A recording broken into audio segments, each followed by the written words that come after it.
Something I've really wanted to talk about a little bit is how nice it is from traveling to meet new people. And it really is a cool experience to make and have friends from all around the world. I was just sending some messages with one friend who's from Mexico, lives in the US. He now lives in Chiang Mai, in Thailand. Another friend who's from Brazil, but is part German and lives in Germany. And it's just a really cool and unique experience to have contacts like this and to be able to stay in touch with people like this. But it's also not easy. I've got I know it sounds like I don't know, is it a good problem to have? It sounds like maybe a good problem in a way, but I've got between Instagram and Facebook and now with YouTube and TikTok and I've got a lot of contacts. I think I've got 1,100 contacts in my phone. And then I've got Signal, Telegram, WhatsApp, Facebook Messenger, 3 different email addresses. So it's one of those funny things where it's it's really a privilege, a luxury, a blessing to have all these contacts and to know all these people. And also to be able to stay connected with them, right? I mean, once upon a time, I don't know, you'd literally have to write a letter and send it in a snail mail over the ocean.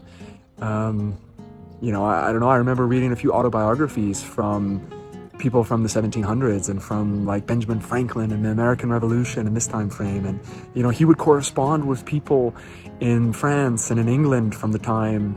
It would take months of correspondence, right, to stay in touch with people. And so I sometimes really find it overwhelming. And I had a conversation recently with a friend that I met in Chiang Mai about this experience of people kind of ghosting you and not responding to you. And I just find that really interesting because I don't think I'm really ghosting people, but keeping up with this 24/7, 365 digital world. And especially when you're a traveler, you're a nomad, it goes back to some level of living in the moment. And I appreciated that a little bit in Thailand with Buddhism and trying to really, through yoga, through meditation, through mindfulness, also through siestas and taking naps, just being more and more in the moment. And, I don't know how to find balance with it. It's something that I definitely struggle with. I often kind of leave messages unread. Depends on how well I know the people and how close we are. I might leave some messages unread for a few weeks, and I'd rather not. And it's not the best thing, but at the same time, I can't be digitally connected constantly 24/7. It's a really tricky balance to find. And I think that's one of the lessons that I'm learning is to be upfront in communications. And then a good old lesson again, setting expectations, because I try and more be really clear and upfront with people of, hey, I value you and I value our connection and I value our friendship, but I can't be constantly digitally connected 24/7. And it might take me a while to get back to you. And that doesn't mean that I don't care about you. That doesn't mean that I'm not interested in staying in touch with you. It just means that, I've got a life and I've got a lot of other things going on and can only stay in touch with so many people. And I don't know, as time goes on more and more, I really want to prioritize being present here and now and being with the people in my life that I'm really here with. And these moments are also super fleeting when I'm in Geneva and on the edge here with Switzerland and France. And, I'm here for just a few weeks. About a month. I was back in Innsbruck in Austria for a few weeks. I was in Munich for almost a week. I was in Bangkok for 2 weeks. Soon I'll be in Amsterdam for 3 weeks. These moments are also really special and very fleeting. I don't know if I'll ever come back to Geneva.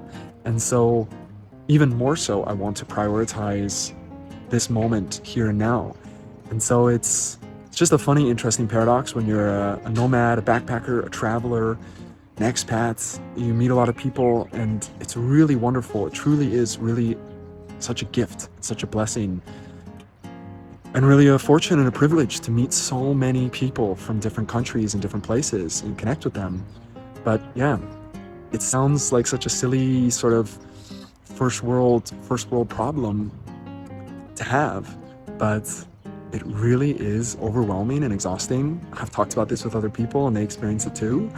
And just maybe a little bit of a message and a little bit of a lesson that we're not ghosting you, and it might for some people come off and be perceived as being ghosted, but that's not what it's happening.